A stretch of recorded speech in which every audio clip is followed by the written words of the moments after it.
Меня зовут Андрей Викторович Панюшкин. Я родился в Краснодаре еще во времена Советского Союза. Я из семьи профессора университета.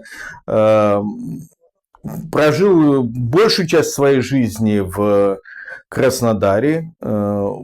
Люблю тот Краснодар, который остался в моих воспоминаниях. Жизнь у меня была, как я понял, всегда интересная, полна событий. Просто оно идет с нарастающим эффектом и суммой. Да, и, соответственно, за всю эту жизнь я сталкиваюсь, не случайно, я уверен, с очень разными интересными людьми. Окей, через пару дней мне будет 48 лет.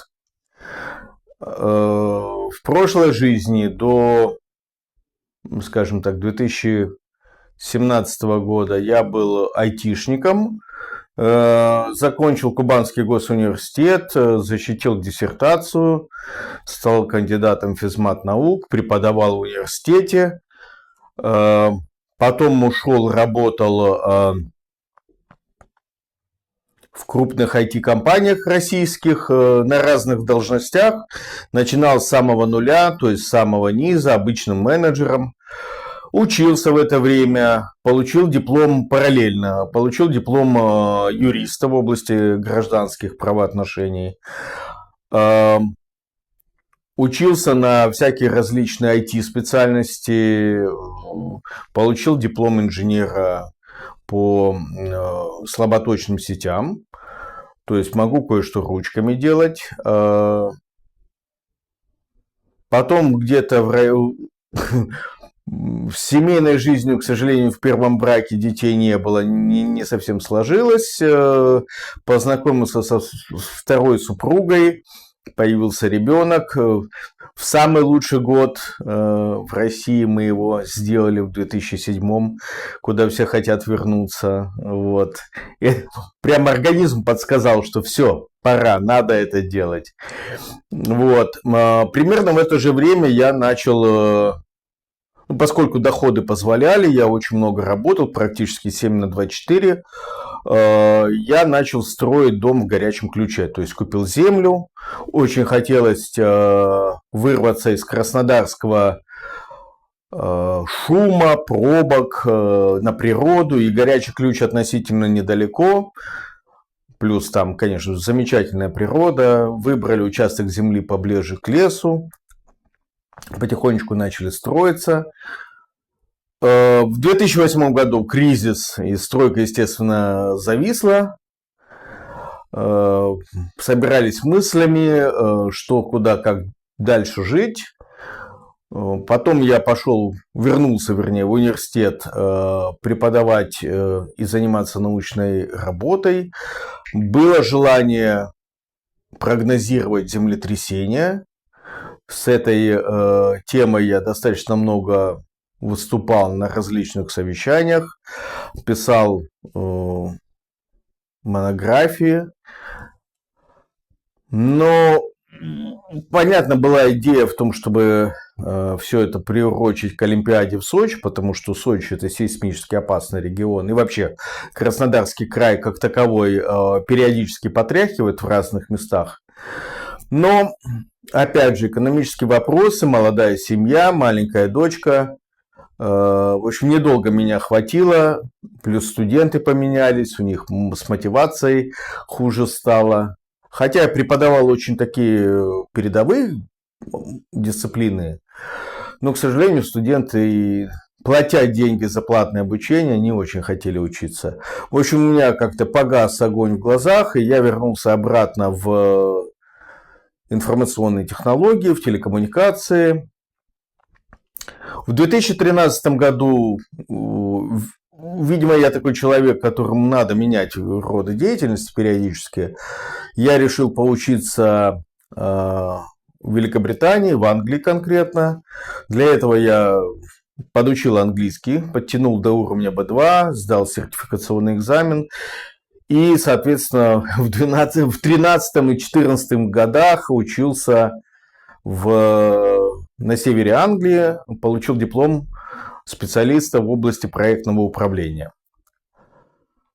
Ну и поскольку у меня уже на тот момент было достаточно свободное владение, как мне казалось, английским языком, я искал работу в иностранных компаниях. В 15-16 годах работал в Бельгии. Как вы слышите, у меня есть характерный французский акцент в русском языке, поэтому помимо английского я еще начал учить французский язык.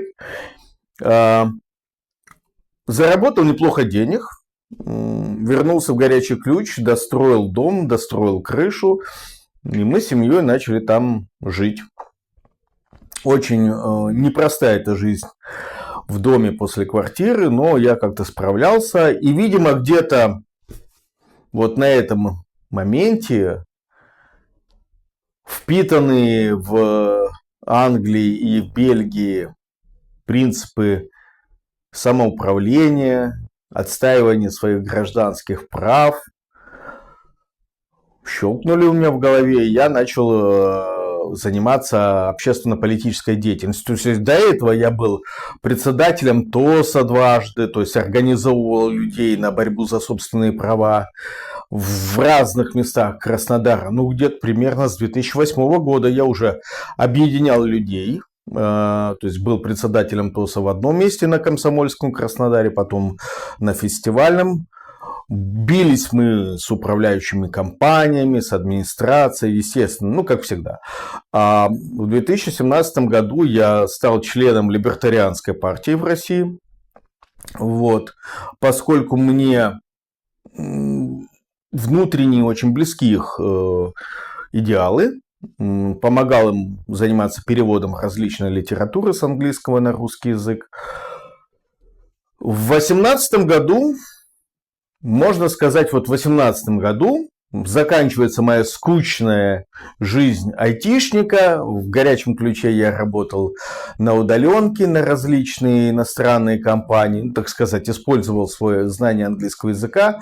И, по сути, из Горячего Ключа очень сложно, в Горячем Ключе сложно найти высокооплачиваемую работу. Это маленький городок, такой почти курорт. Ну, очень мало рабочих мест, тем более для айтишников.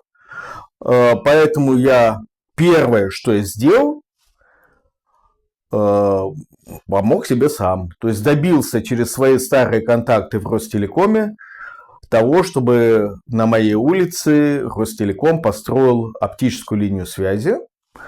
И мои 24 соседа были просто рады и счастливы от того, что я все-таки вот прям для них, ну и для себя в том числе, сделал такую вот передовую штуку, как оптика. Это был примерно 2017-2018 год. И вот в 2018 году я уже почувствовал, что что-то делаю для людей, почувствовал поддержку общественных объединений в России, как то либертарианская партия.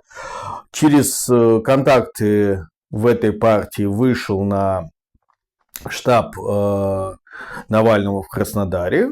И, соответственно, меня пригласили поучаствовать в качестве наблюдателя на выборах 18 марта 2018 года в Горячем Ключе.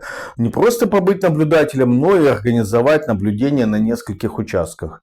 То есть я нашел очень маленькое количество желающих, тех, кто хочет быть наблюдателем, потому что нас предупреждали, что будут у вас проблемы, это будет сложно. Хотя с избирательной комиссией Горячего Ключа я столкнулся еще в 2017 году, когда мне, с моей точки зрения, незаконно отказывали в праве принимать участие в выборах губернатора Краснодарского края. И я до такой степени задолбал, по-русски говоря, местный ТИК и крайизбирком. Я полгода добивался, доказывал, что я имею право голосовать, даже с документом, который называется регистрация по месту пребывания.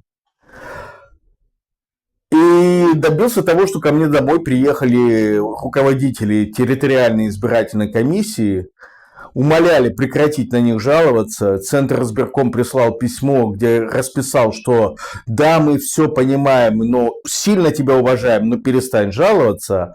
А из крайизбиркома мне просто позвонили и сказали: ну, дура, она дура. Председатель ТИКа устроила с тобой конфликт, вынесли его на федеральный уровень. Отстань от нее и перестань жаловаться.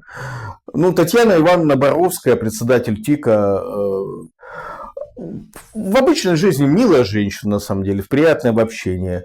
Во время избирательной комиссии она безжалостный, холоднокровный инструмент государственной системы. Вот. Хотя, понятно, мы там в маленьком городке все лично общались, и как при личном общении Татьяна Ивановна очень милый человек. Как она, я вам подскажу один момент интересный, чуточку забегая вперед. 23 февраля 2022 года вечером я встретил Татьяну Ивановну перед администрацией, там была очень большая, горячего ключа, там было большое собрание, много людей собиралось, прям толпа большая. А я мимо проезжал и парковал там автомобиль, вернее, запарковал автомобиль, по своим делам бегал. Татьяна Ивановна со слезами подошла ко мне, обняла и говорит: как офицер офицеру, хочу тебе сказать, что мы вступаем в новую эпоху. И я очень этому рада. Сказать, что я охренел, ничего не сказать. Дело в том, что у меня на следующий день начался очень сильный ковид. Прям с потерей голоса и совсем. И я когда 24-го утром проснулся и прочитал, что началось, вот эти слова Татьяны Ивановны у меня в голове как-то очень сильно резонировали. Я понял, что в последующем я понял, что, видимо, какие-то намеки уже раздавались 23 февраля.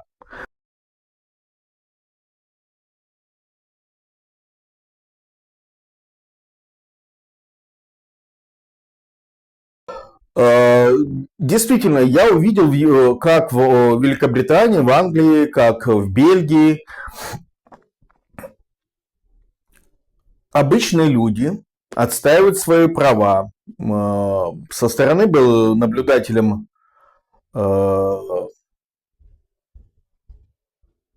забастовок в Бельгии, как люди борются за свои права, общался с некоторыми лидерами профсоюзов. Бельгия такая страна, где почти все говорят на английском, особенно близко к Брюсселю. И я видел, как работает, что меня больше всего поразило, я видел, как работает государственный аппарат в этих странах. Что ты можешь прийти в мэрию, допустим, бельгийскую, маленького городка под Брюсселем, сказать, что я иностранец на английском языке, я иностранец, мне нужно то-то и то-то, то-то и то-то. И тебе говорят на прекрасном английском же языке обычный сотрудник мэрии, я даже фамилию запомнил, Фарт. Вот. Ну, потому что фамилия смешно по-английски звучит.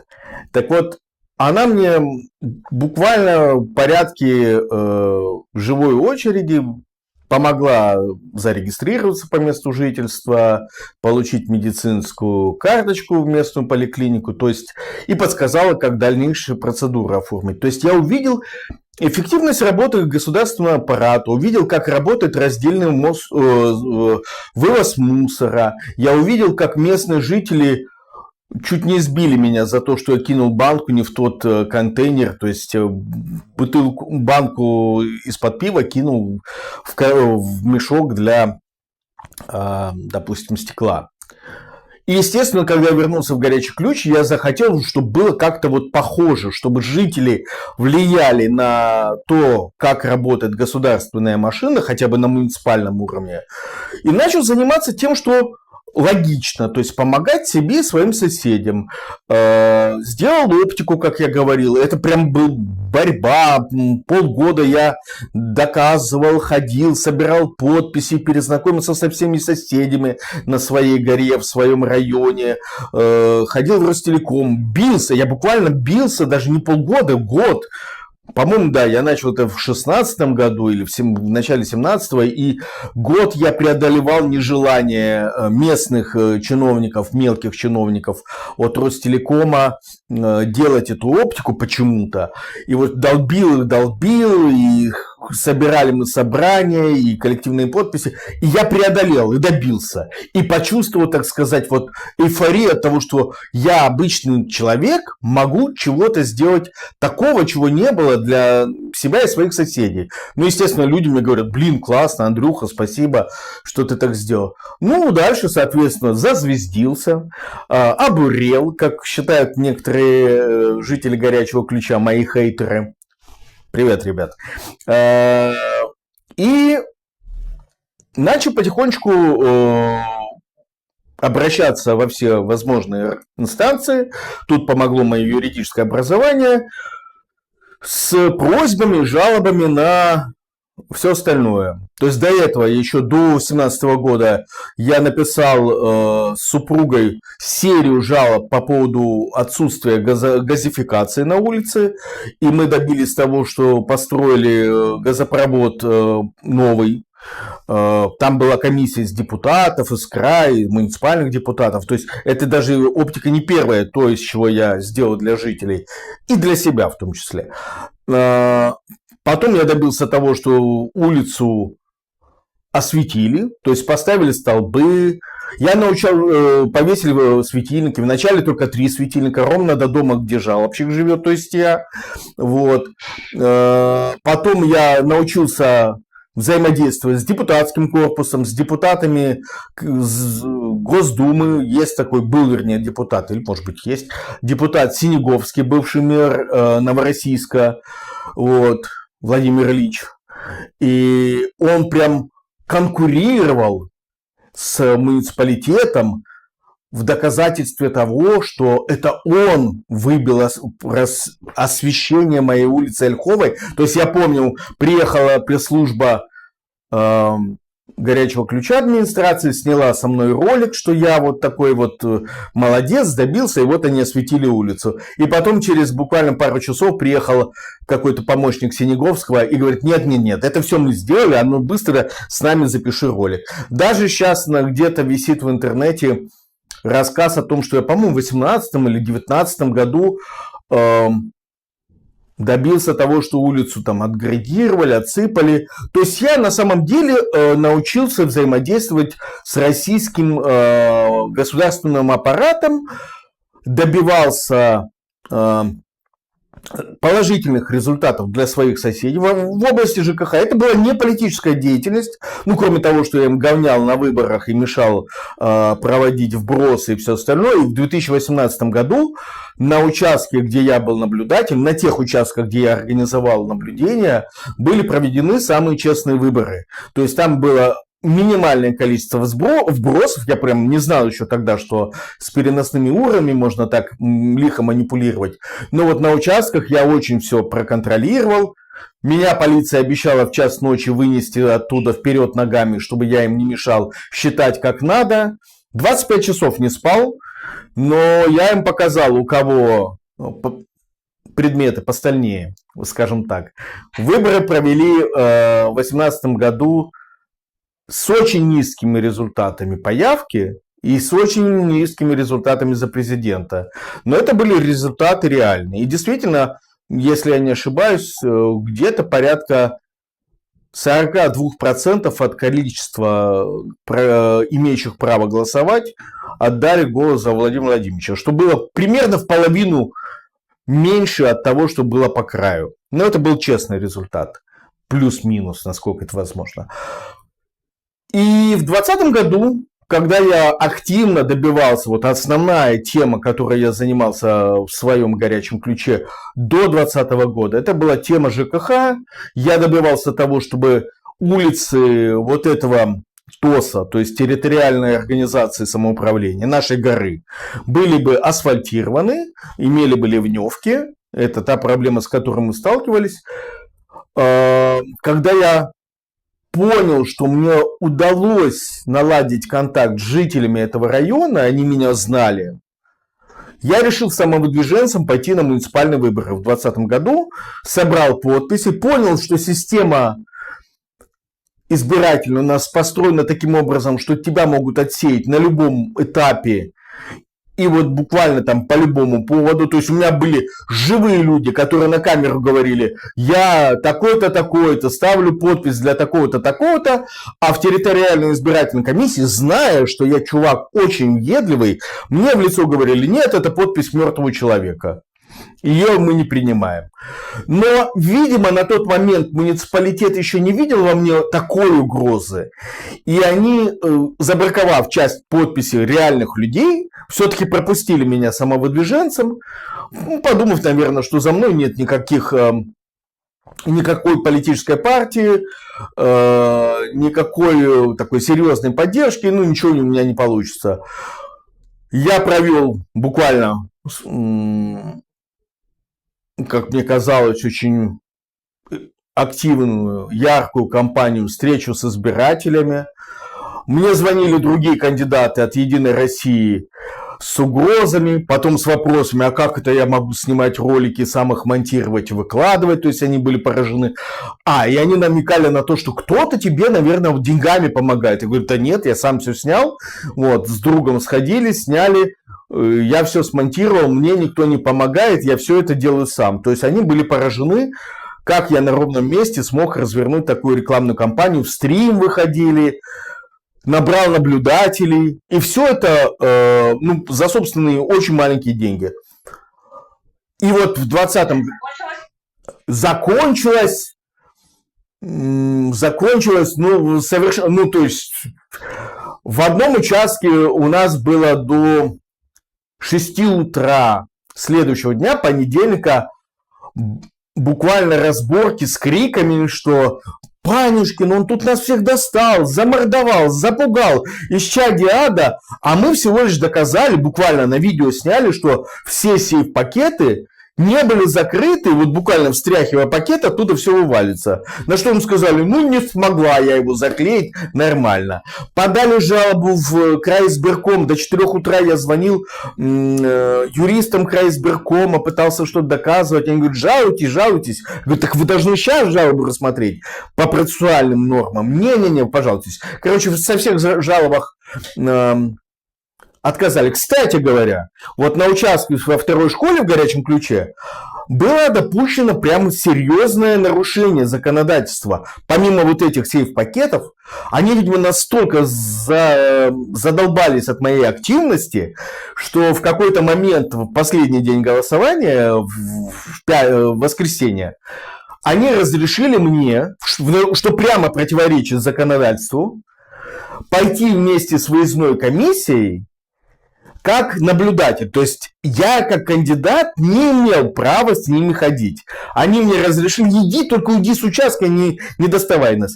Я пошел и увидел, что из того списка, вот этого выписки из реестра для надомного голосования, половина адресов физически не существует, на половине адресов не открыли.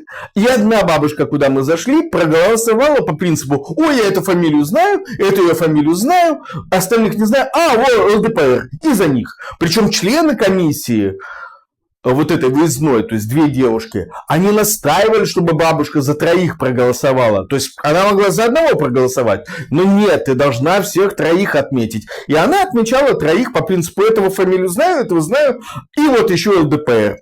И я тут стою, я молчу, офигеваю, по-русски говоря. Но вот я увидел, что все эти выездные голосования, где они привозят по 50 листов проголосовавших, это чистейший вброс и фейк, потому что мы за 2,5 часа смогли собрать 2 бюллетеня с 15 адресов. Кто победил-то в итоге?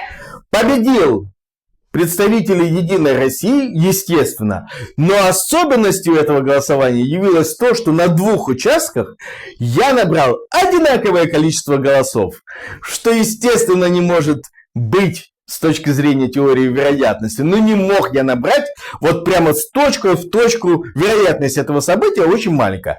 Однако, после этих выборов победил в конечном итоге я. Почему? Потому что, наверное, честные результаты Администрация где-то там у себя записала. И после этих выборов те депутаты, к которым я раньше ходил из «Единой России», и которые через губу со мной общались, очень так формально, типа да-да-да, что-то поможем, что-то не поможем, они начали понимать, что за мной есть некая поддержка, реальная поддержка, потому что разрыв даже вот с теми фейковыми результатами, которые мне нарисовали, и ближайшим депутатам от «Единой России» составлял всего лишь порядка 200 голосов. Из примерно 3500 избирателей, проголосовавших, то есть 200 голосов. В общем, они увидели, что у меня за мной есть какая-то народная поддержка, и мне стало легче общаться с администрацией, с депутатским корпусом муниципальным, потому что действительно я был в той или иной степени представителем какой-то части населения. Ну, а дальше все, во все тяжкие, что называется. В 2021 году я становлюсь представителем экологической вахты по Северному Кавказу, очень известной, да, пожалуй, единственной всероссийски известной крупной экологической НКО в нашем регионе. Она была всегда преследуема властями в любой год. Вот, в 2021 году я становлюсь их представителем в горячем ключе. Акцент мой и внимание смещается на экологические проблемы, которые я раньше замечал, но не знал, что с ними делать. А теперь у меня с 2021 года появилась возможность через свое НКО выходить на СМИ, публиковать там информацию об этих проблемах, ну, то есть быть более эффективным. И понес... О, да все не так. Но если очень коротко, мусорная проблема, она нерешаемая. В том числе горячий ключ был одним из эпицентров этой мусорной проблемы. К нам свозили, на нашу муниципальную свалку, свозили мусор из Сочи во время Олимпиады.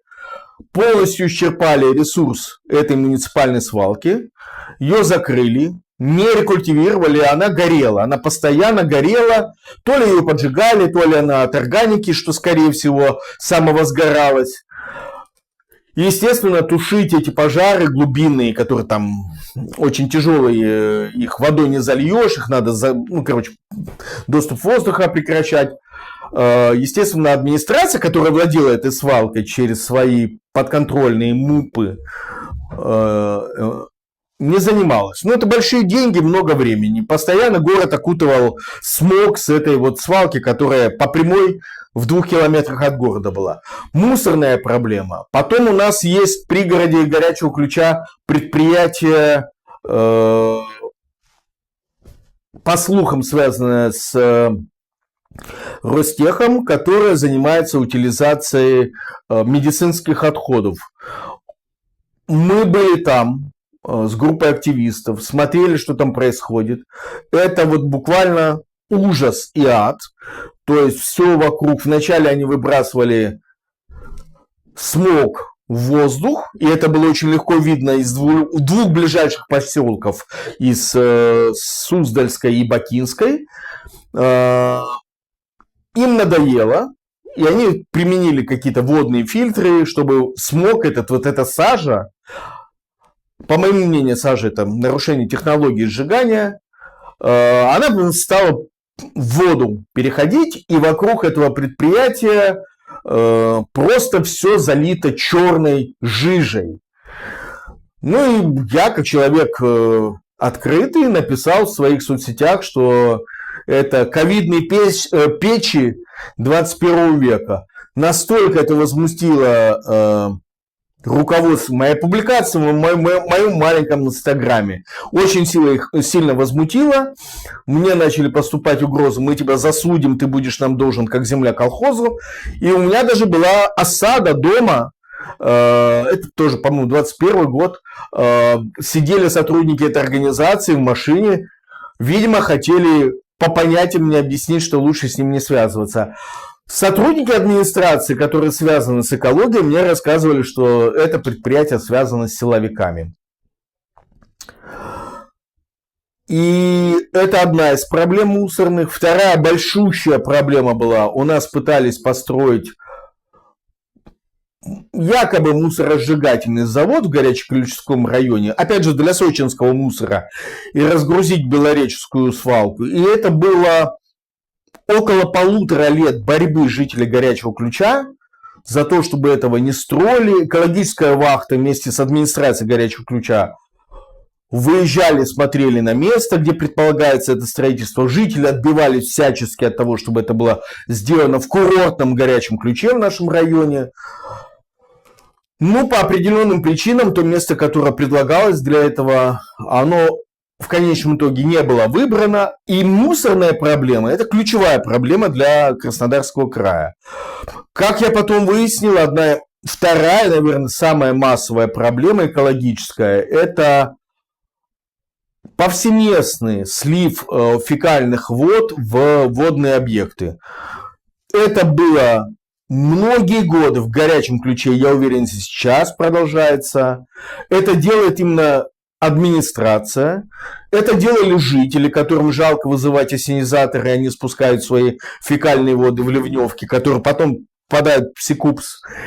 Но, конечно, в большом объеме это все делала администрация. То есть, прям на нескольких точках водоканала были созданы специальные условия, чтобы фекальные воды попадали не на очистные сооружения, а попадали в реку Псикупс.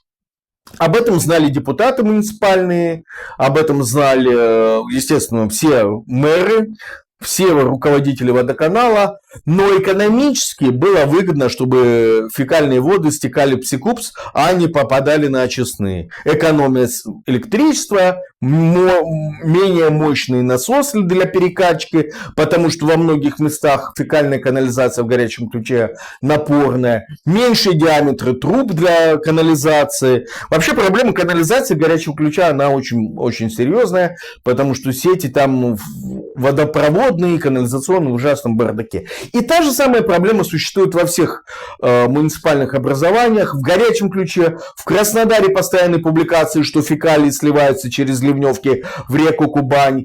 То же самое, я уверен, в Адыгее, и в Геленджике, и в Туапсе, и везде.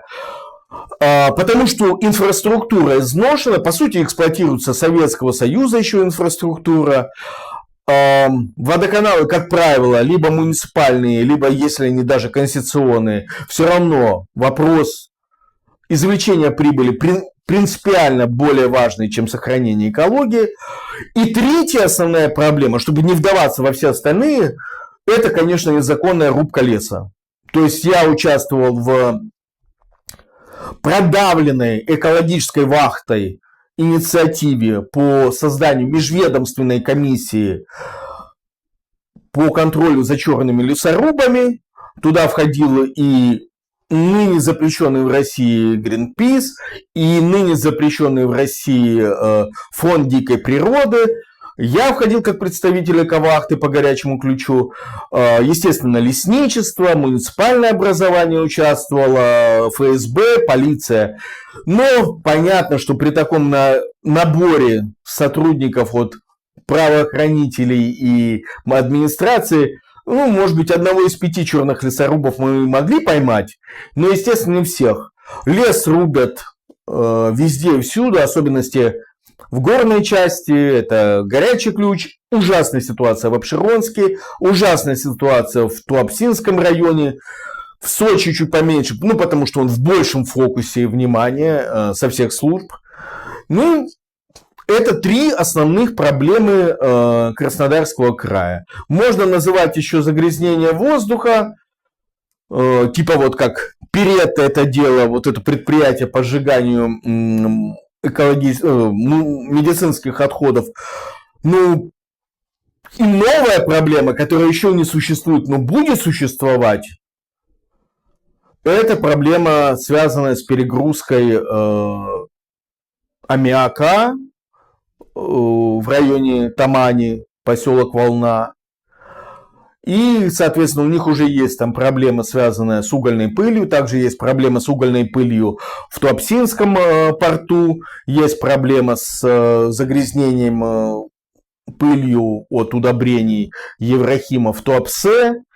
Ну, то есть загрязнение воздуха, эта проблема есть, так же, как и проблема загрязнения территорий разливами нефтепродуктов, потому что у нас активно действуют добывающие компании. Но по сравнению с тремя теми основными, эти две, как и проблема, допустим, бездомных животных, они менее масштабные и менее...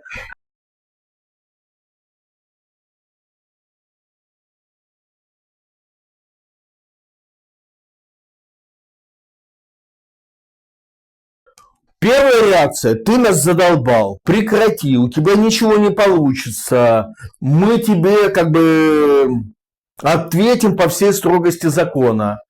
Когда я начал, наверное, с 2018 года я обозначил себя противником российской власти, местной администрации, и ко мне начали каждый год приходить с проверкой.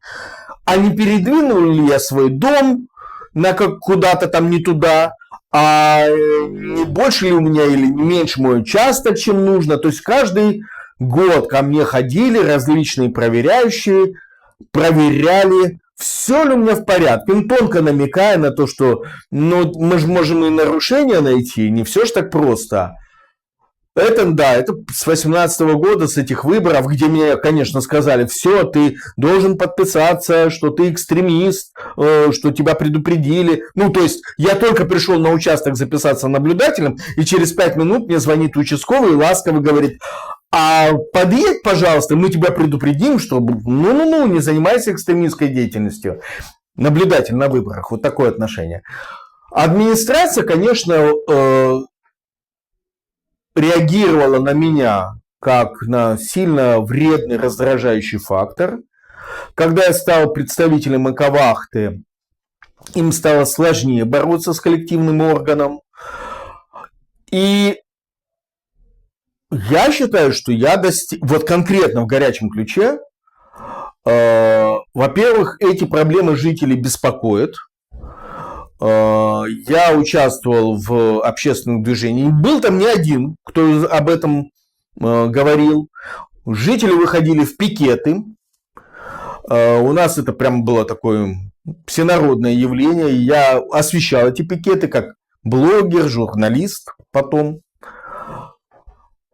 И коллективно мы смогли отстоять горячий ключ без мусоросжигательного завода. Было собрано много подписей против дальнейшей эксплуатации свалки в горячем ключе с тем сочинским мусором и с требованием рекультивации. Хочу подчеркнуть, это не только моя заслуга, это заслуга многих жителей горячего ключа.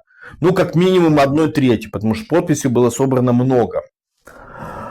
Там, порядка 10 тысяч. Другое дело, что те люди, которые занимались вместе со мной отстаиванием экологии горячего ключа, после февраля 2022 года превратились в другую сущность. Но до 2022 года они были активными гражданскими активистами. И те люди, которые сейчас возглавляют провагнеровские общественные организации, провоенные, в 2020 году, в 2021 году вместе со мной, они поддерживали меня как муниципального депутата, потому что я отражал их интересы. Они вместе со мной боролись за экологию горячего ключа. Администрация видела, что нас много. Нашими коллективными усилиями, и в том числе моими усилиями, нам удалось додавить администрацию горячего ключа, чтобы рекультивация вот этой свалки была произведена. Я обязательно должен отметить, что у меня дифференцированное отношение к сотрудникам администрации горячего ключа. Там есть сотрудники управления ЖКХ, которые вот реально стараются быть полезными людям. Есть конкретные люди, благодаря которым рекультивация случилась. Вот.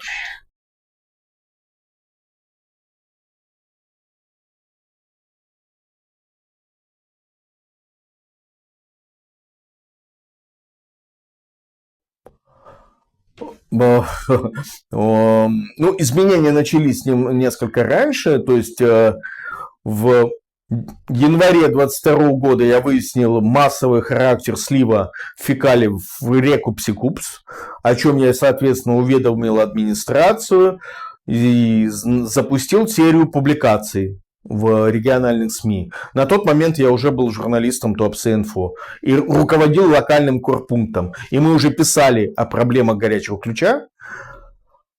Вот буквально 23 февраля я облазил свалку горячего ключа и наснимал, как она дымит и горит. Я об этом тоже написал в соцсетях. 23 числа. И вечером я весь провонявшийся вот, был около администрации. Увидел там неожиданное оживление людей. Вот эту обнимашки с Боровской. Был очень удивлен. И на следующее утро я подумал, что я просто надышался продуктами горения свалки, потому что я там провел часа 4, снимая очаги, геоточки ставя и так далее. У меня пропал голос, и мне не казалось то, что происходит 24 февраля, реальностью. То есть я вот честно скажу, я думал, что мне это все снится. Для меня это было настолько неожиданно реально, что я просто отказывался в это верить. Ну а дальше какой-то вот прям ужас без конца, как в известном анекдоте. То есть администрация сразу и как бы представители силовиков сразу стали резче и жестче. Если раньше они относились к пикетам граждан достаточно вежливо, надоели, брезгливо, типа, ходите, то после 24 февраля антивоенные пикеты, с которыми выходили другие жители, и которые я снимал и публиковал, начали у администрации просто какое-то, в смысле, у полиции вызывать какое-то озверение со стервенением. То есть реальный случай, в котором я участвовал, Аня с ником Zap4Zap выходила с этими пикетами антивоенными неоднократно. Как до этого она выходила и с пикетами против свалки. И тут в один день она мне звонит и говорит: мою машину взяли в осаду, и меня требуют, вот буквально там хотят оформить на меня уголовное дело и вывести в отдел полиции. Я туда прискакал, начал все это снимать, не вмешиваясь, то есть сохраняя дистанцию. Конечно, администрации полиции на тот момент это не понравилось, там были подготовлены понятые какие надо, уже все было подготовлено, вся сцена. Но как-то вот мое присутствие, мне кажется, по словам потерпевшей, то есть вот Ани, мое присутствие их спугнуло, и они ее отпустили. Но она намек поняла, и в марте месяце она уже собралась, и в мае, насколько я помню, она уехала из горячего ключа в Турцию. То есть ее все-таки хотели по уголовному делу. Тогда это еще было не криминально выходить в пикете в марте месяце. И дальше пошло по накатанной. То есть вот эти группы поддержки экологических инициатив, гражданских инициатив, после 24 февраля они неожиданно трансформировались в группу поддержки, ярой поддержки СВО, то есть войны, и группа поддержки наших мальчиков, то есть сотрудников ЧВК «Вагнер», прежде всего, тренировочная площадка которых находится в 20 километрах от горячего ключа. То есть, если раньше мы топили за экологию и ЖКХ, то после 24 февраля начали топить: соберем деньги на окопные свечи, на маскировочные сетки, соберем людей на митинг. И администрация, в том числе и меня, в дальнейшем, как председателя ТОСа, обязывала собирать не меньше 15 человек на митинге.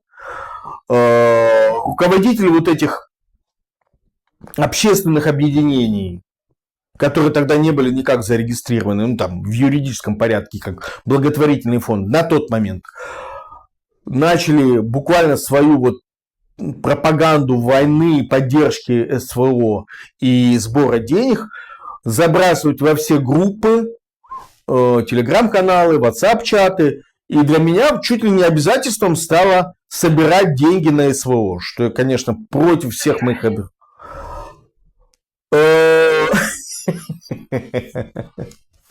А никто не дал.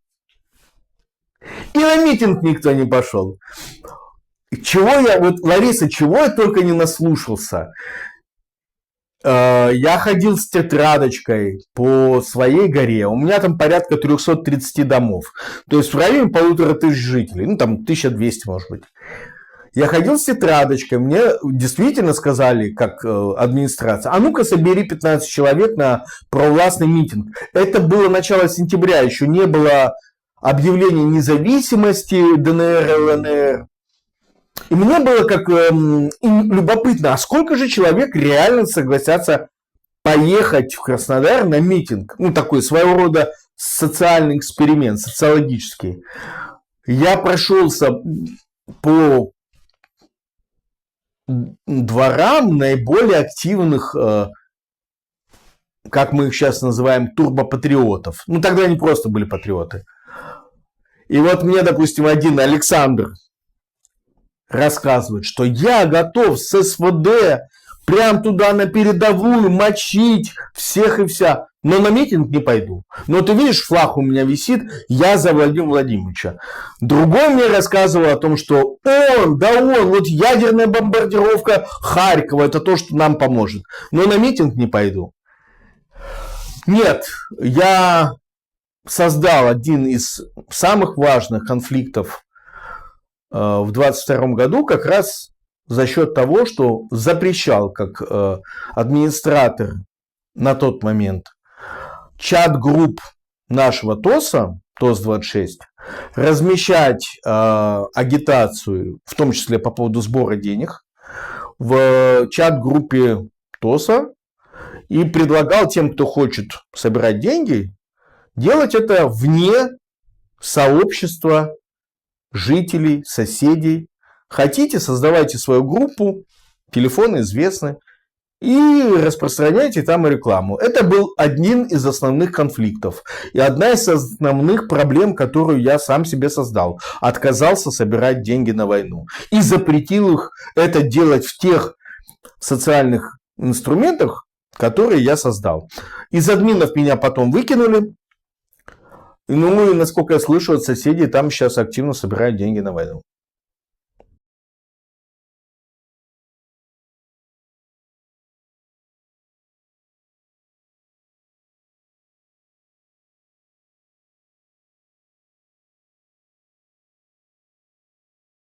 ЧВК «Вагнер» для горячего ключа – это градообразующее предприятие. И было, и, наверное, сейчас остаются. В моей жизни ЧВК «Вагнер» сыграла роль рока, судьбы. В том плане, что все мои соседи, ну, тех, с кем я общался, с одной стороны, напротив, по моему мнению, они были ЧВКшниками, они рассказывали о поездках в Сирию, в Африку. Потом я получил документальные доказательства членства в ЧВК «Вагнер» некоторых моих соседей, прям ближайших, через забор. Я думаю, не будь тренировочной базы ЧВК «Вагнер» в Молькино, я бы был на данный момент в Краснодаре, в Краснодарском крае, в Горячем Ключе, и дом был бы мой целый. Жители Горячего Ключа из-за отсутствия высокооплачиваемых рабочих мест шли работать в ЧВК, по крайней мере, до 24 февраля, как на работу вахтовым методом в нефти- или газодобывающую компанию. Только другого профиля. То есть они шли туда за какого-то рода своего рода экзотикой, а ну-ка в Африку съехать или в Сирию. За большими деньгами, за неким статусом. Вот я типа от имени Родины Там же никто на самом деле не предполагал, что ЧВК «Вагнер» это не связанная с Российской Федерацией частная компания. Все прекрасно понимают, что это подразделение Министерства обороны. И вот для них это было, ну, что ли, статусная вещь. Плюс хорошие деньги. И очень многие жители Горячего Ключа, это феномен Горячего Ключа, какое количество в процентном содержании жителей Горячего Ключа вовлечены в деятельность ЧВК Вагнера, либо в деятельность групп, которые поддерживают деятельность ЧВК Вагнера. Для меня это пока загадка, каким образом вчерашние экоактивисты, гражданские активисты одномоментно превратились в людей, которые поддерживают войну и убийство других людей. Но ЧВК Вагнер это для всех в этом городе ключевой фактор, в том числе для мэра Белопольского, который, сказав один раз неловкую фразу по поводу захоронения в Бакинской, нажил себе большую проблему. То есть никто ему этого не забыл, а как бы проехали, ложечки нашлись, но осадок остался. И вот буквально позавчера или вчера исполнилось 3 года, как фактически мэр Белопольский занимает должность в начале ККО мэра Горячего Ключа. И жители Горячего Ключа ему припомнили, а ты тогда был недостаточно лоялен к ЧВК «Вагнер». Я думаю, что этот вопрос он будет не сейчас, но, может быть, чуть попозже исследован. В Краснодаре распределение поддержки войны или против войны хотя бы плюс-минус 50/50. В Горячем Ключе антивоенных активистов, да ладно активистов, даже тех, кто не активно поддерживает войну, а просто занимает нейтралитет, дай бог, чтобы 10%. Мне мои соседи говорят, мы не можем писать в WhatsApp-группе, что мы против сбора денег на войну. Мы боимся, что к нам придут. Мы не можем прийти тебе помочь расчистить участок от сгоревшего мебели, там, кусков железа, потому что мы боимся, что нас причислят к тебе как антивоенному активисту. То есть город действительно погружен в атмосферу страха, потому что там многие искренне, мне кажется, поддерживают Вагнер и войну.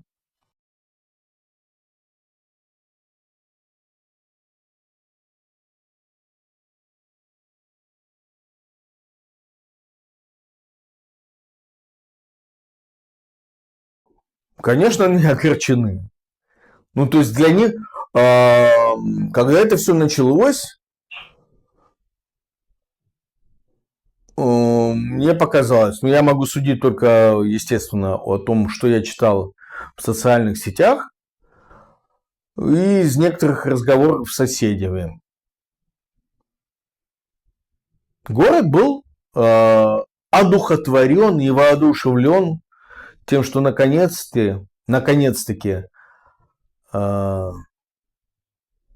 Пригожин перешел от слов к делу. ЧВК «Вагнер» для жителей Горячего Ключа это хороший социальный лифт. Они уверены в том, что Пригожин действительно был за справедливость. И как бы они разделяли его слова. И когда с Пригожина этот поход не удался, или он его прекратил в какой-то момент добровольно, и тем более в тот... Ну, в общем, я могу точно сказать, что когда самолет Пригожина взорвался в районе Твери, жители Горячего Ключа высказывали в социальных сетях, возможно, это были пригожинские боты. Но мне казалось, что это все-таки реальные люди. Они высказываются в том плане, что Пригожин будет отомщен. Вот. И хотя в августе формально, официально тренировочный лагерь Пригожина был закрыт в Молькино, по последним сведениям, люди туда вернулись. Не в том количестве, конечно, как раньше. Но какая-то деятельность там продолжается, менее активная. Я думаю, что жители Горячего Ключа были бы рады, если бы появилась другая ЧВК на месте Вагнера, и у них вернулся бы вот этот хороший, с их точки зрения, социальный лифт. Можно мир поездить посмотреть, денег заработать много. Средняя зарплата в Горячем Ключе 25-30 тысяч рублей.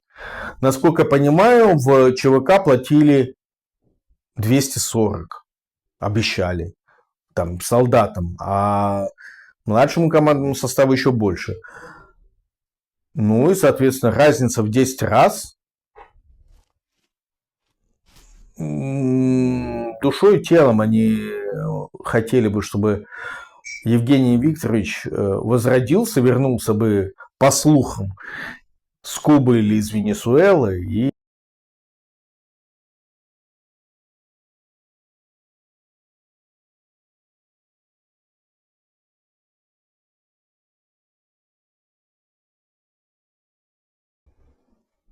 но поскольку я был внутри Горячего Ключа, и не все меня поддерживали, не все меня любили, тогда, когда я просто занимался социальным активизмом, боролся с просрочкой, с пробками на дорогах, за коммунальное там какое-то хозяйство, развитие, с экологическими проблемами. Уже в тот момент, еще до начала войны полномасштабной, у меня был такой корпус ненавистников, которые считали, что я... Ну, плюс мой французский акцент многим не нравился. Дело в том, что Краснодарский край отличается ксенофобией. У нас же есть такое прекрасное слово «панаехи». И даже я, будучи рожден в Краснодаре, переехав в Горячий Ключ, по местным меркам все равно панаех. Ну как же, 70 километров проехал на юг, уже панаех. Не говоря уже, есть других, кто туда приезжает.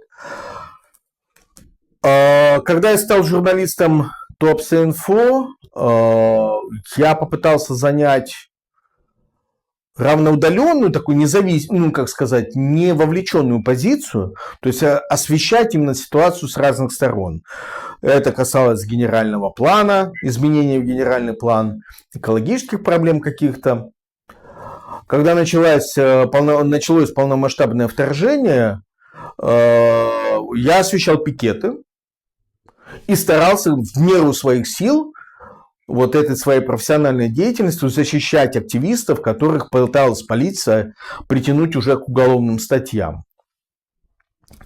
Но опять же, это для меня была деятельность скорее больше журналистская, чем антивоенная. Хотя в какой-то степени я также выступал против войны тем, что позволял об этом говорить, даже в Горячем Ключе.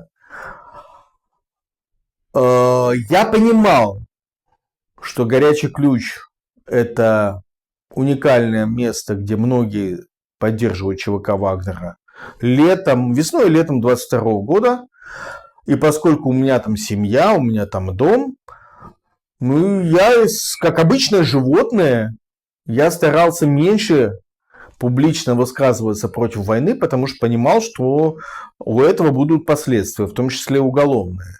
И считал, что мне есть где бороться против войны, например, в социальных сетях. Когда я оказался в... То есть я на самом деле рассказывал своим соседям свою позицию антивоенную, скорее в приватных беседах, пытался индивидуально убедить их в преступности этой войны.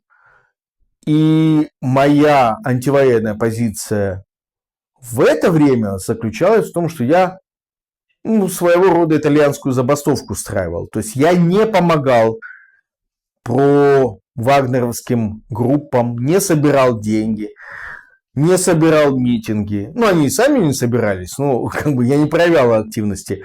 Не развешивал плакаты провоенные, которые мне выдавали в администрации, с обязательством их развесить и отчитаться, где сколько ты повесил. Как сейчас помню. Это делают все председатели ТОСов. Это буквально централизовано. То есть администрация председателей территориальных органов самоуправления воспринимает как должностных лиц администрации. И бабушки за эту деятельность получают, в основном там бабушки, по 1000 с копейками рублей в месяц. И все покорно вешают эти плакаты. Я ничего этого не делал.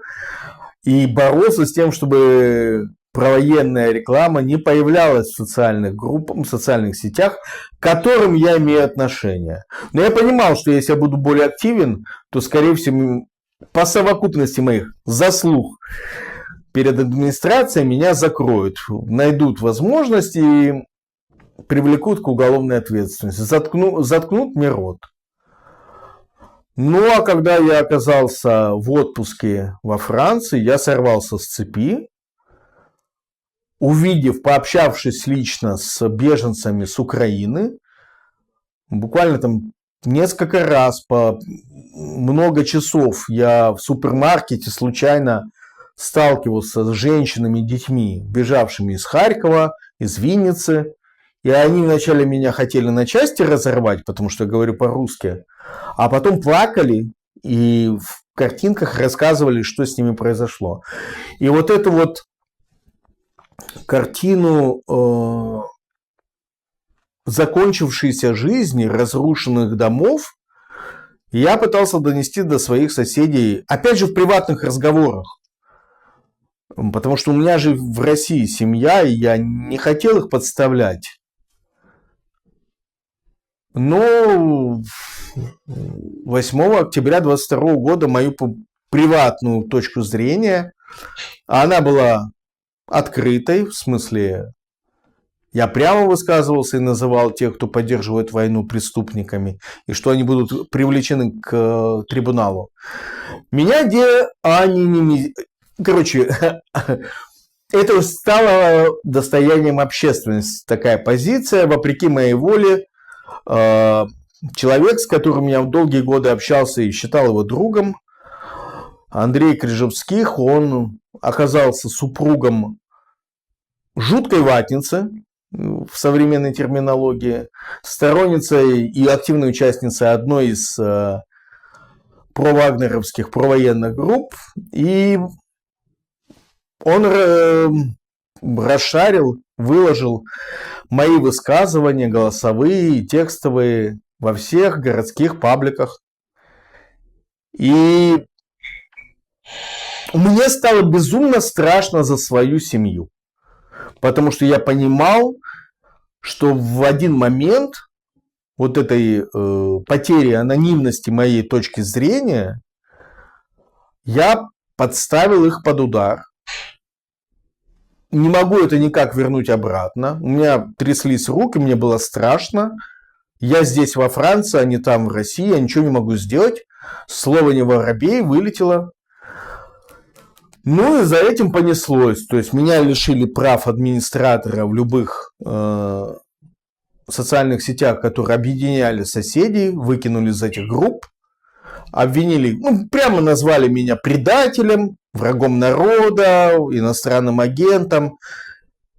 И я увидел, как вчерашние сторонники, которые были моими сторонниками на выборах и совпадали со мной в интересах защиты экологии, они буквально с пеной у рта меня называют, чуть ли не пособником Гитлера, чуть ли не агентом Моссад, ЦРУ, Ми-6, ГУР и всех-всех-всех. То есть вот буквально в секунду они переключились на лютую ненависть. Это нескрываемая искренняя ненависть.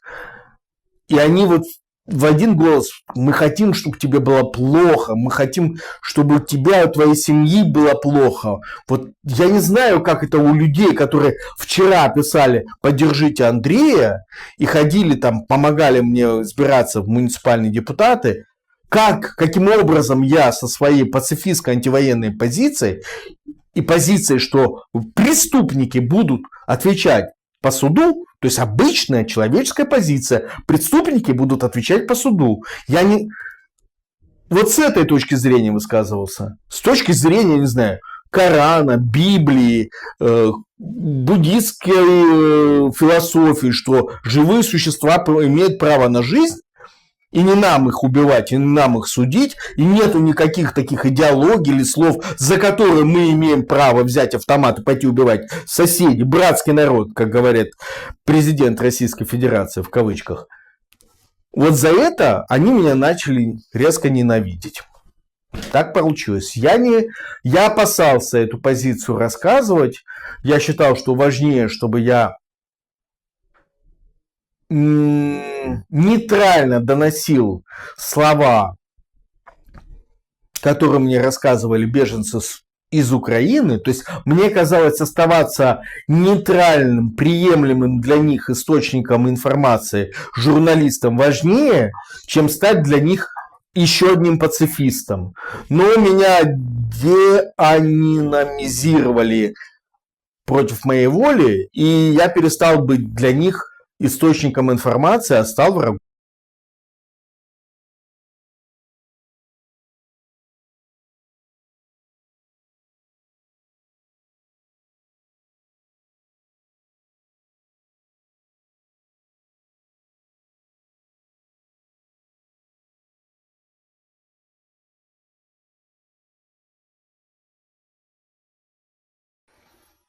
Ну,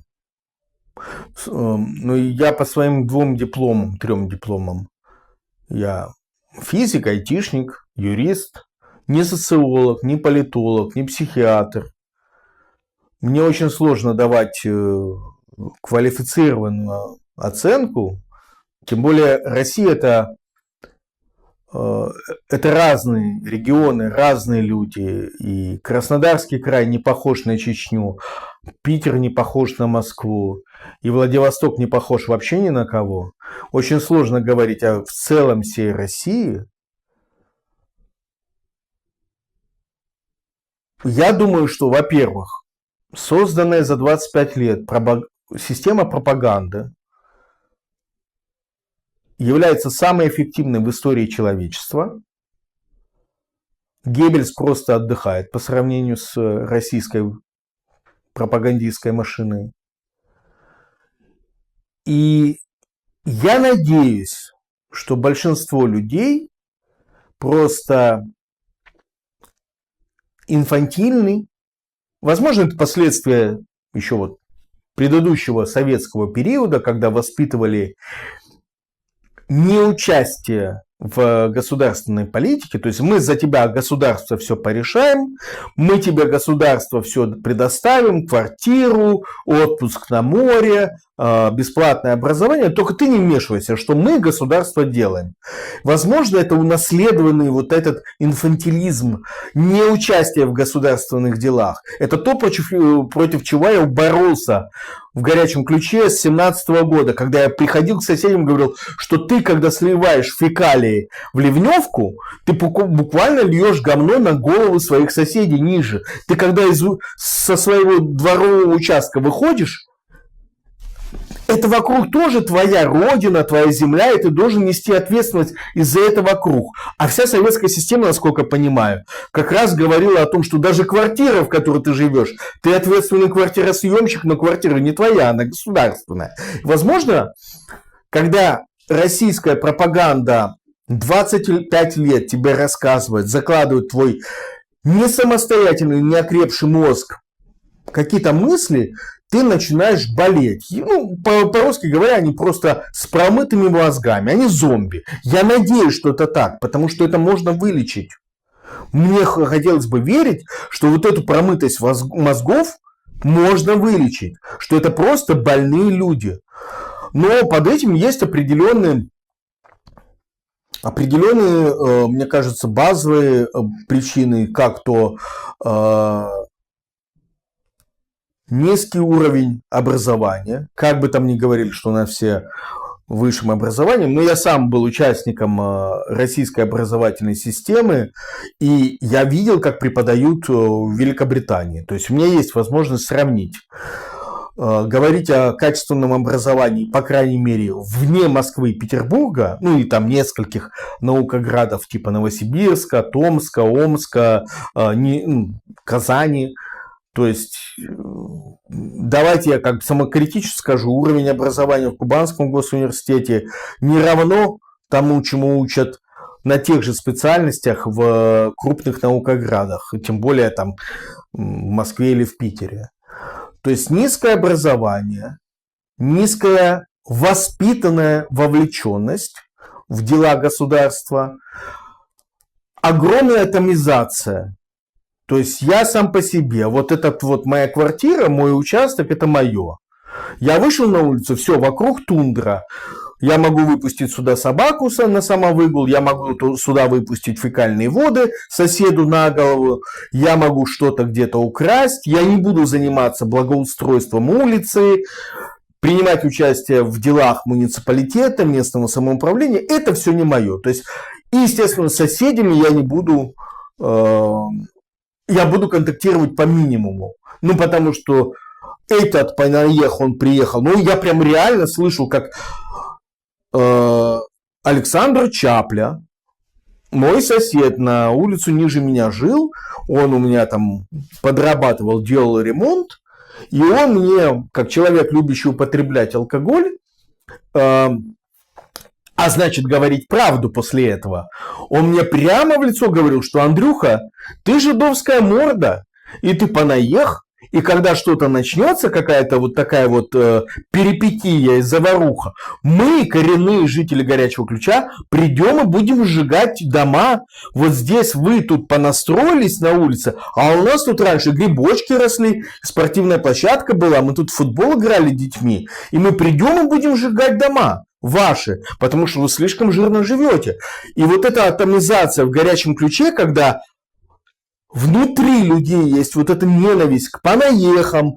Кто-то заработал большую пенсию на северах, жирно живет, а кто-то живет на 25 тысяч всей семьей. Разделяй и властвуй. И когда тебе вкинули идею имперского величия, что мы сейчас восстановим Советский Союз, мы сейчас принесем им советскую нашу, вернее, российскую, русскую культуру, да плюс еще и денег заработаем. Вот это все сработало. Мне кажется, что это внутри ресентимент вот этого потерянной империи Советского Союза, желание быть по-прежнему равновеликим из США, потому что Евросоюз просто шавки по сравнению с США. Ну и плюс возможность заработать. То есть я вижу финансовая мотивация чуть ли не на первом месте стоит. То есть ты едешь на работу, ничего, что эта работа убивает других людей, ты едешь на работу, зарабатываешь приличные деньги, плюс ты патриот, и плюс ты восстанавливаешь такой прекрасный Советский Союз. Был ли он прекрасен, другой вопрос, но вот как бы ты вот такой, со всех сторон прекрасный. И поскольку Горячий Ключ это город, где нет высшего образования, населенный в основном военными и пенсионерами, либо людьми, у которых из опции только работать на 25-30 тысяч, там это проявляется намного сильнее. Потому что мне некуда. Ну и причина... Моя ошибка была после того, как меня объявили врагом народа и предателем, писать моим соседям, что, ребята, я вот как говорю вам о том, что вы все преступники, поддерживаете войну, я сейчас вернусь в декабре и буду говорить вам то же самое, но уже на месте. А они мне говорят, не возвращайся, мы не хотим, чтобы ты возвращались. Ну а потом мне сожгли дом, и мне физически некуда вернуться. Это было единственное мое имущество и жилье в России. То есть мне просто некуда приехать. Мне там некоторые говорят, ой, а приедь и восстанови свой дом. Ну, во-первых, я туда вкладывал все свои сбережения за 15 лет. Все, что я заработал за границей. А сейчас я не имею таких возможностей зарабатывать.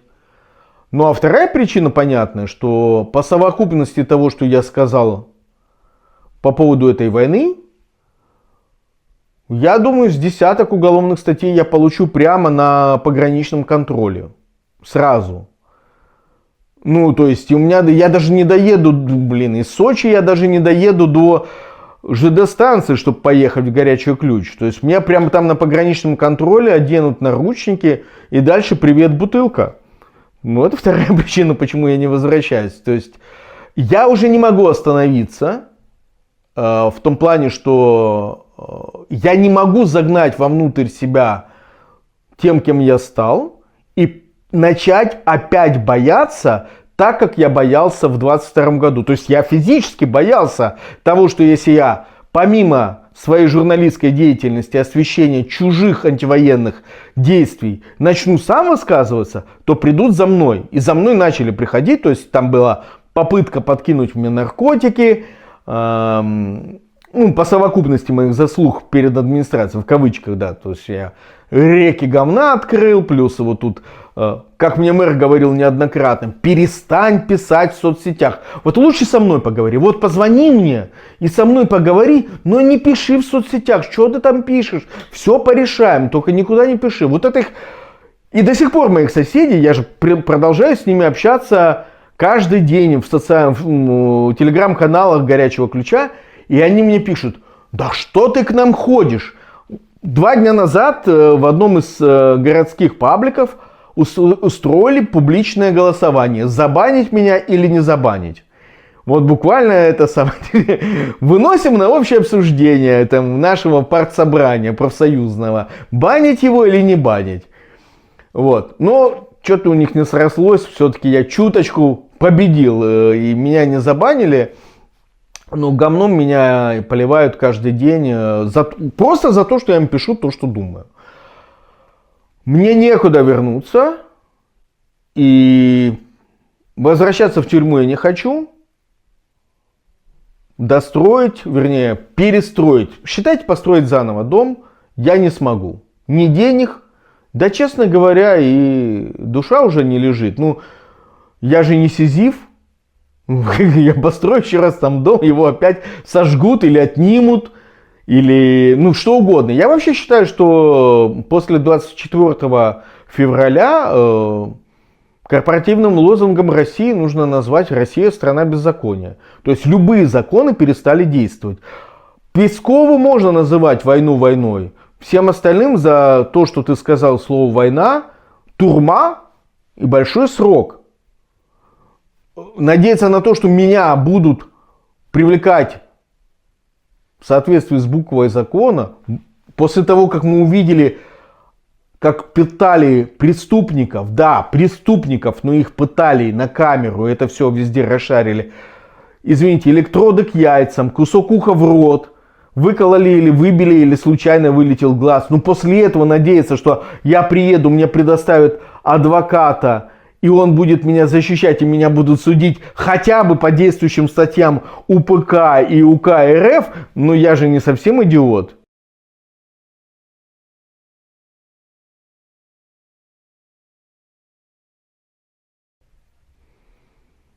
Это был сбой матрицы. Честно говоря, я как... Ну, то есть я не мог... Вначале я не мог понять, почему это произошло. Я думал, что это провокация. Честно скажу. То есть, во-первых, мы, несмотря на то, что мои соседи, участники ЧВК «Вагнер», мы все равно общались. Они все равно относились, вот по крайней мере на моих улицах соседних, большинство из них относилось ко мне с симпатией, с пониманием, что я, конечно, заноза в заднице администрации, очень громкий, еврей и вообще не такой, как они. И у меня там были, пока я там жил, несколько прям явных хейтеров. Но они видели, что я борюсь за их права в том числе. Я делаю то, чего они не могут сделать. Либо не умеют, либо боятся. Так вот, до начала войны... Да. До начала войны они ко мне обращались, ну буквально ко мне приезжали к дому и говорили: ой, слушай, есть такая проблема, сделай то-то, то-то, выбей то-то, то-то из администрации там, или из каких-то организаций. Прям реально люди приезжали к дому, находили мой дом. Они они видели во мне инструмент, они видели меня, думали, о, дурачок какой-то местный бегает, тут что-то доказывает, не продавайте просрочку, паркуйтесь правильно и так далее. Но я был им выгоден, и я делал то, чего не могли они делать. И у меня была определенная репутация. Шебутной дурачок, местный такой вот, сумасшедший городской. Я, конечно, иронизирую сам над собой. Но они видели, что я чувак въедливый, что я упертый, что я, и самое главное, что я эффективный, что я могу добиваться результатов. Я добился того, что нам там улицы отсыпали, ливневки делала то администрация, то депутаты. И добился, я считаю, очень больших вещей, типа того, что сделали проект на реконструкцию нашего кольца улиц, чтобы асфальт там был в какое-то время, если на это найдутся деньги. Плюс я показал, что я умею соорганизовывать людей. То есть мы там совместно с соседями бетонировали подъемы. Вот это последнее в 22 году, еще в сентябре было. Добился того, чтобы сделали ремонт моста на улице Черноморской. Очень тяжелое было место. Я чуть ли не 2000 жалоб написал по этому поводу. И у меня была репутация. Репутация человека немножко притрушенного, ну, если не сказать, нельзя матерное слово сказать, но в общем, как сказать, немножко безбашенного, вот так вот по-русски литературно. И при этом я старался с соседями сохранять. Да, я достаточно часто конфликтовал с соседями. Я люблю и умею выражаться матом, когда, допустим, вижу агрессию или когда со мной так говорят. За словом в карманы я не лезу.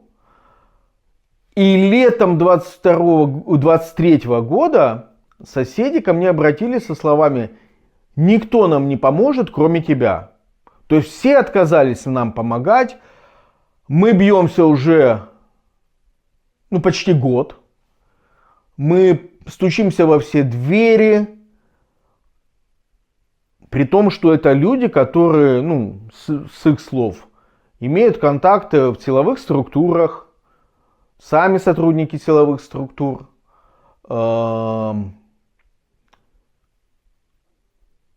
Ни одно официальное СМИ в Краснодарском крае, с их слов, ни один городской паблик не решился взять ту информацию, которую они мне рассказали. Они ко мне пришли... Это было уже после того, как дом сгорел, да? Дом сгорел 3 декабря 2022 года. Когда начался пожар, в нашем WhatsApp-чате мы, не только я, но даже прежде всего, я написал: это поджог. Мои соседи вот в этот уже момент, пока горел дом, четко написали, кто поджег мой дом. Мы все там прекрасно знаем, кто это поджег.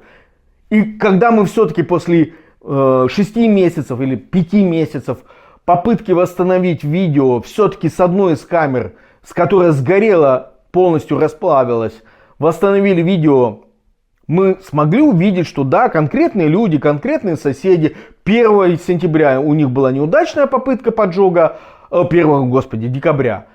1 сентября, это, видимо, еще советская школа во мне сидит, никак не уйдет. 1 декабря один раз попытались поджечь, а 3 декабря они подготовились, в 4 ночи отключили электропитание и в 20 часов по Москве сожгли.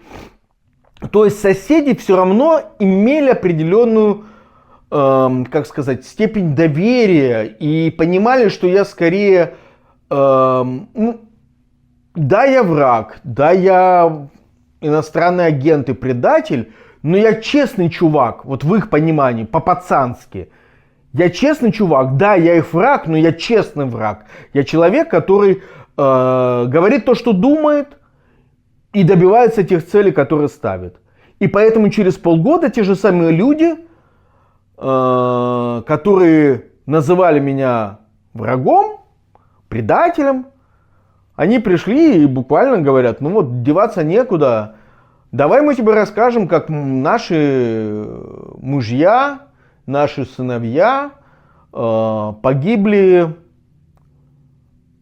в в сентябре 22 года, это, конечно, парадокс, я пытаюсь вспомнить, парадокс. 3 человека в одном подразделении погибают, и у них у всех троих в свидетельстве о смерти написано разное. Один погиб на территории, согласно свидетельству о смерти официальному, один погиб на территории Украины, прям так написано, там, в районе определенного населенного пункта Харьковской области, другой погиб на территории ДНР и другой населенный пункт, а третий погиб на территории Российской Федерации.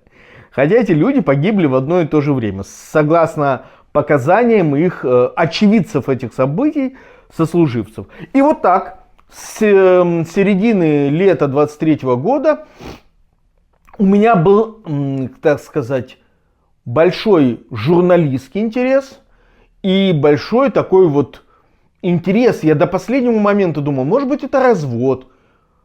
Ну, потом я понял, что это какая-то вот слишком конспирологическая теория, что российские спецслужбы хотят мне тут подкинуть информацию, а потом в чем-то обвинить. Нет, я потом понял, что просто люди пришли от безысходности ко мне, соседи, в надежде на мою принципиальность и на то, что я напишу правду. Я написал правду, я взял эти интервью, я их записал, естественно, получил письменное согласие, потому что публикация осуществлялась в российском СМИ, в Кавказском узле, это было требование издательства, получить письменное согласие, публиковать документы, фотографии. Текст был вылизан юристами, ну, опубликована была 9-я редакция. 9-я редакция текста, и все мои резкие формулировки из этого текста были сглажены, чтобы, не дай бог, не пересечь никакую из красных линий российского законодательства, но это не помогло. То есть Кавказский узел как сам иностранный агент, и Шведов тоже иностранный агент после этой публикации. Вот. Я, собственно говоря, абсолютно не исключаю, что в любой день я могу быть объявлен иностранным агентом уж по совокупности заслуг. Но люди пришли ко мне после публикации. Они не верили, что эта публикация будет сделана, потому что, ну, представьте, мы общались чуть ли не каждую неделю по много часов с середины лета до конца сентября. Вносили последние правки, дополнения. И сам по себе материал, который опубликовал Кавказский узел, даже несмотря на сглаженные углы, он антивоенный. То есть там рассказывается о том, что не платят деньги, которые обещают, как поступают с трупами, как это все в черную, как плевать они хотели на этих так называемых патриотов, на их семьи. Как бросают буквально эти ордена мужества, говорят, да мы вам их не давали, да мы не знаем чьи. Как, ну по сути, никому не нужны эти люди после их смерти. Умер Максим, да и с ним, и с их семьями. И как вот эти семьи оказываются у разбитого корыта. И это не только в Краснодарском крае, это и в Питере, и... простите, пожалуйста, не выяснил я, где это, Томске или Омске, но где-то в Сибири. Я напишу потом отдельно, где это было, вспомню. То есть это по всей России. Как людей используют буквально как пушечное мясо. Как их семьи, несмотря на то, что репортажи по ТВ были об этих вот погибших на Украине, в Украине, как их семьи ни в грош не ставят, и никому они не нужны после того, как их родные и близкие погибают. И я считаю, что тот, кто прочитал мою статью, показания от первого лица от этих семей должны задуматься, а следует ли им идти в любой ЧВК. В Редут, в Вагнер, ветераны России, куда угодно. Если просто вот вы задумаетесь, что полазив по форумам, это же открытая информация, полазить по форумам этих ЧВК, и там прямо пишут, деньги не платят, бросают безоружные буквально на мясные штурмы и так далее. Ну, я об этом, собственно говоря, и написал. И это была в том числе одно из моих антивоенных действий. Пускай со сглаженными углами, но рассказать информацию от участников событий, от жен и семей вот этих вот членов негосударственных вооруженных формирований. И после этой публикации мне пишут: мы плакали, когда читали этот текст, спасибо тебе огромное. А потом мне пишут: администрация, ну конкретно горячего ключа, за суетью забегала, и прежде всего они сказали, там и прокуратура опять подключилась, и прежде главный упрек у них был: ну почему Андрюхи? Ну почему вы типа вот пошли и вывалили весь этот ссор из избы и рассказали, и теперь это уже все, это достояние общественности. По состоянию на январь месяца эти семьи, ну некоторые из них, хотели, чтобы я им помог с еще одной публикацией в продолжении этой темы. Но, видимо, я уже не готов писать, так как писал для «Кавказского узла», то есть со сглаженными углами. А пока издательство, где мне бы предложили написать без учета действующего в России законодательства, я еще не нашел.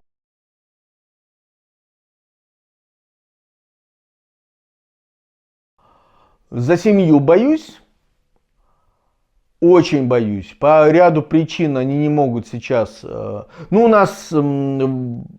меня очень много было семейных проблем после декабря. У меня скоропостижно умер отец, буквально сгорел за несколько месяцев от неоперабельного рака и умер буквально в тот час, когда я сдавал интервью в испанской полиции, прося убежище в Испании. И день и час я теперь никогда не забуду, потому что это было 9 мая. И камень из почки у меня вышел в тот день, когда отца похоронили в Краснодаре. Я боюсь за свою семью.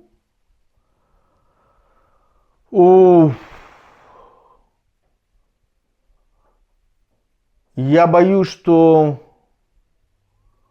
мне не удастся адаптироваться к испанскому обществу так, чтобы чувствовать себя счастливым. Все-таки Испания другая страна и по климату, и по людям. И я почти не знаю языка. Я очень боюсь за свое здоровье. К сожалению, испанская медицина далеко не то, что я ожидал от нее. И вот это самое страшное, что было в моей жизни, когда моя семья и мое имущество, вот так вот мы на расстоянии 2500 километров, и я ничего не могу сделать, и все потеряно буквально за 4 часа. У нас, конечно, возникли жесточайшие конфликты с супругой. Ну, потому что понятно, что это произошло буквально из-за моей профессиональной деятельности, этот поджог, из-за антивоенной позиции. Что вряд ли есть даже среди моих соседей есть какие-то сумасшедшие, которые вот так вот ждали 2,5 месяца с момента моего отъезда, и потом решили какую-то личную месть осуществить. Я в это не верю. Обычно, если есть какой-то личный конфликт или психоз, то это все сразу реализовывается, без длительного ожидания. Боюсь, что здоровье не улучшится. Ну, наверное, еще один страх, что боюсь, что очень долго не смогу вернуться в Россию. В Россию я не смогу вернуться до тех пор, пока режим не сменится. То есть я не верю в то, что физическое отсутствие на этом свете Владимира Владимировича приведет к смене режима. Трансформации его, да, но неизвестно в какую сторону. Я надеюсь, что хотя бы в ближайшие 10 лет я смогу без рисков для собственного здоровья и свободы вернуться в Россию. Вряд ли быстрее.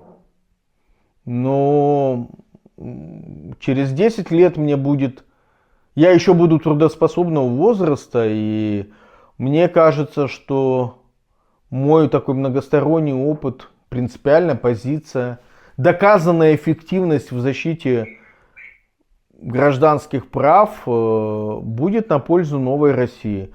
Честно говоря, в прекрасную Россию будущего я не очень верю, потому что моя Россия будущего будет проводить многолетнюю работу над ошибками, излечение своих сограждан.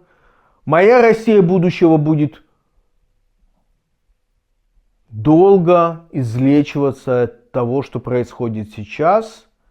И это будет тяжело, больно, бедно на многие десятилетия.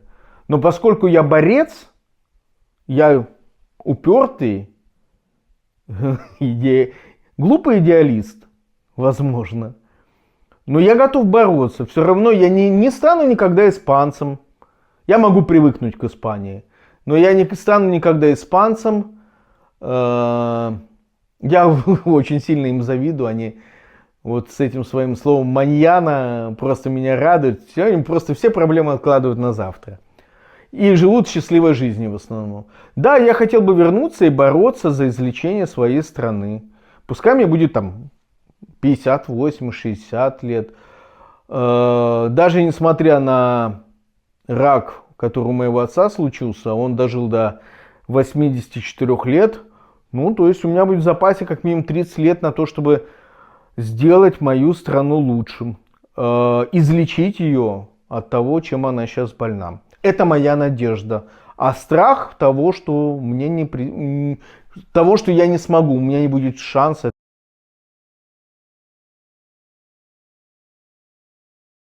Да, я думаю, что надолго. То есть, понятно, мы можем в терминах спорить. Выход на границы 24 февраля 2022 года. Выход на границы Украины 91 года. Но даже если в каком-то малореалистичном, фантастическом сценарии, в текущей ситуации, если ничего не изменится, Украина в ближайшие годы, не год, годы, выходит на границы 91 года, это все вызовет в России внутренние изменения, которые могут, и этого я тоже боюсь, вызвать внутренний гражданский конфликт, некое подобие гражданской войны, передел власти, возможно, откалывание каких-то территорий, закручивание, безусловно, гаек внутренних. Если проводить, если это вообще возможно, аналогии с известной нам европейской историей, эта война, это прелюдия другой войны. И этого я тоже боюсь. Эта война, это Первая мировая в аналогиях. И любой мирный договор, подписанный на каких-то условиях в ближайшие несколько лет, это будет Версальский мир. И потом обязательно будет Вторая мировая. Если Россия подчеркиваю, и так называемый западный мир не захотят начать лечение, исправление ситуации, то будет и Вторая война. Потому что Первая мировая не закончилась Версальским миром, она закончилась подписанием капитуляции в 1945 году. И также и эта война. У меня пессимистический, к сожалению, взгляд. Несмотря на то, что я глубоко сопереживаю украинцам, я на собственной шкуре знаю, как это потерять в один день все, а у них еще хуже, намного хуже. Но, к сожалению, в текущем уровне поддержки со стороны западных стран это в лучшем случае Версальский мир. И потом через несколько десятилетий, если не будет предпринято кардинально других действий, будет вторая серия. Увы. Вот я верю в это. Дай бог, чтобы я ошибся. Пускай я вот такой вот старый, ворчащий пессимист. Но, к сожалению, я уже пережил Советский Союз, я пережил 90-е, надеюсь, я переживу Владимира Владимировича. И давайте я лучше буду ошибаться в этом плане, чем буду бегать с ничем не оправданными надеждами на прекрасную Россию будущего. Нет пока предпосылок для строительства прекрасной России будущего. Вот ужасную Россию будущего я прям себя представляю очень хорошо. Сейчас не лето и не весна 43-го года. Сейчас где-то там 1916 год.